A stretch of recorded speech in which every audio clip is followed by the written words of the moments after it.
பவித்ரா வணக்கம். நடப்பு சாம்பியனான பாகிஸ்தான், இந்தியா, ஆஸ்திரேலியா, தென்னாப்பிரிக்கா, இங்கிலாந்து, நியூசிலாந்து, வங்கதேசம் மற்றும் ஆப்கானிஸ்தான் என 8 அணிகள் பங்கேற்கக்கூடிய 9வது ஐசிசி சாம்பியன் கோப்பை கிரிக்கெட் போட்டி நாளை பாகிஸ்தானில் தொடங்குகிறது. முதல் ஆட்டத்தில் கராச்சியில் நடக்கக்கூடிய முதல் ஆட்டத்தில் பாகிஸ்தான் மற்றும் நியூசிலாந்து அணிகள் மோதுகின்றன. கிட்டத்தட்ட ஐசிசி சாம்பியன்ஸ் டிராபி போட்டி பொறுத்தவரையில் ரசிகர்கள் அதிகம் எதிர்பார்க்கக்கூடிய ஒரு தொடராகவே இருக்கின்றது. அந்த வகையில் பொதுவாக இந்த போட்டி நடக்கக்கூடிய இடம் என்பது பாகிஸ்தானில், நடப்பு சாம்பியனான பாகிஸ்தான் இருக்கக்கூடிய காரணத்தால் பாகிஸ்தானில் இருக்கக்கூடிய மைதானங்களில் இந்த போட்டியானது நடக்க இருக்கின்றது. குறிப்பாக கராச்சி, ராவல்பிண்டி, லாகூர் உள்ளிட்ட மைதானங்களில் இந்த ஐசிசி சாம்பியன்ஸ் டிராபி கோப்பை போட்டி நடக்கின்றது. இதில் பொதுவாக அதிகமாக பார்க்கப்படக்கூடிய விடயம் என்னவென்றால், பொதுவாக இந்தியா பாகிஸ்தான் சம்பந்தப்பட்ட விவகாரம் என்றாலே மற்ற விடயங்களை காட்டிலும் அதிக முக்கியத்துவம் கொடுக்கக்கூடிய விடயமாக இந்தியா பாகிஸ்தான் விவகாரங்கள் பார்க்கப்படுகிறது.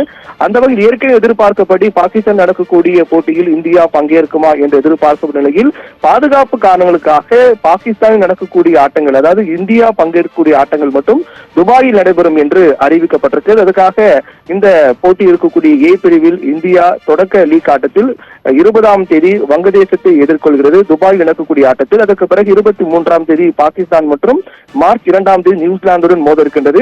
இப்படியாக இந்தியா மோதக்கூடிய ஆட்டங்கள் மட்டும் துபாயில் நடைபெறும் என்றும் அதற்கான ஏற்பாடுகள் நடைபெற்று வருகின்றன.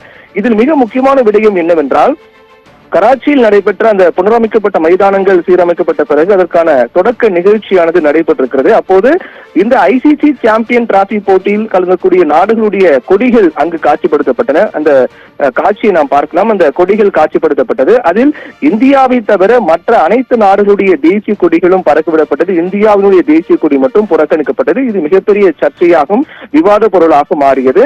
இது குறித்து பாகிஸ்தான் கிரிக்கெட் வாரியமும் விளக்கம் அளித்தார்கள். அந்த விளக்கத்தில் பொதுவாக எங்கள் நாட்டில் விளையாடக்கூடிய அணிகளின் தேசிய கொடிகள் மட்டும்தான் பறக்கவிடப்பட்டிருக்கிறது என்றும், இதில் மற்றபடி வேறு எந்த உள்நோக்கமும் கிடையாது, பாதுகாப்பு காரணங்களுக்காக இந்தியா துபாயில் நடக்கக்கூடிய போட்டியில் தான் பங்கேற்கிறார்களே தவிர பாகிஸ்தான் அவர்கள் விளையாடவில்லை. அதன் காரணமாக இந்தியாவுடைய தேசிய கொடி புறக்கணிக்கப்பட்டது. மற்றபடி இது எந்தவித உள்நோக்கம் கிடையாது என்று பாகிஸ்தான் அதற்கு விளக்கம் கொடுத்தார்கள். இருந்தாலும் பாகிஸ்தான் கொடுக்கக்கூடிய விளக்கம் என்பது ஏற்புடையதாக இருக்கின்றதா இல்லையா என்பதுதான் தற்போது விவாத பொருளாக மாறி இருக்கிறது. என்றால் நடப்பு சாம்பியனாக இருக்கக்கூடிய பாகிஸ்தான் பொறுத்தவரையில் அவர்கள் இந்த போட்டி நடத்துகிறார்கள் என்றால் அந்த போட்டியில் இருக்கக்கூடிய மொத்த அணிகளுடைய தேசிய கொடிகளும் பறக்கவிடப்பட வேண்டும் என்பதுதான் அணிகளுடைய எதிர்பார்ப்பாக இருந்திருக்கிறது. மற்ற விடயங்களை தவிர்த்து இந்தியா என்னதான் பாதுகாப்பு காரணங்களுக்காக துபாயில் அவர்கள் விளையாடினாலும் கூட அதனுடைய முன்னோட்டமாக முதற்கட்டமாக இந்த போட்டியில் பங்கேற்கக்கூடிய அணிகளின் தேசிய கொடிகள் பறக்கவிடப்படும் போது அதில் இந்திய கொடியும் இடம்பெற செய்திருக்கலாம், அதில் புறக்கணிக்கப்பட்டிருக்க கூடாது என்ற ஒரு வாதமானது முன்வைக்கப்பட்டு வருகின்றது.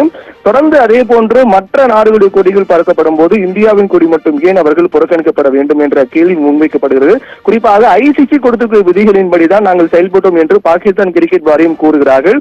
ஐசிசி விதிகளை பொறுத்தவரையில் பாகிஸ்தானில் நடக்கக்கூடிய அந்த போட்டியில் எந்த மைதானத்தில் எந்த அணி விளையாடுகிறார்களோ, பொதுவாக இப்போது ஐசிசியுடைய கொடி அதே போன்று அந்த விளையாட்டு நடத்தக்கூடிய பாகிஸ்தானின் கொடி மற்ற 2 அணிகள் அந்த மைதானத்தில் நடக்கக்கூடிய மற்ற 2 அணிகளுக்கு தேசிய கொடி என 4 கொடிகள் பறக்கப்பட வேண்டும் என்ற விதி இருக்கக்கூடிய நிலையில் அதனுடைய முன்னோட்டமாக தற்போது நடக்கக்கூடிய இந்த தொடருக்கான அனைத்து விளையாட்டுகளும் குறிப்பாக கராச்சி, ராவல்பிண்டி, லாகூர் உள்ளிட்ட மைதானங்களில் ஒவ்வொரு போட்டி நடத்தப்படும் போது அந்த மைதானத்தில் நடக்கக்கூடிய போட்டியில் கலந்து கொள்ளக்கூடிய 2 அணிகளுடைய தேசிய கொடிகள் பறக்கும்.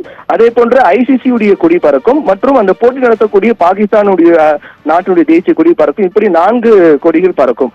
அதற்கு முன்னதாக நடக்கக்கூடிய தொடக்க நிகழ்ச்சியாக அனைத்து நாடுகளுடைய தேசிய கொடிகள் பறக்க விடப்படும் போது அதில் ஒரு முறையாக இந்தியாவுடைய தேசிய கொடி இடம்பெற செய்திருக்கலாம் என்பதுதான் அனைவருடைய வாதமாக இருக்கின்றது. அதைதான் பாகிஸ்தானை அதுக்கு என்னதான் விளக்கம் கொடுத்தாலும் கூட அந்த விளக்கம் என்பது ஏற்புடையதாக இருக்கிறதா இல்லை என்பதுதான் தற்போது சர்ச்சையாக பேச்சு பொருளாக மாறி இருக்கின்றது. பவித்ரா, விவரங்களுக்கு நன்றி பிரவீன்குமார்.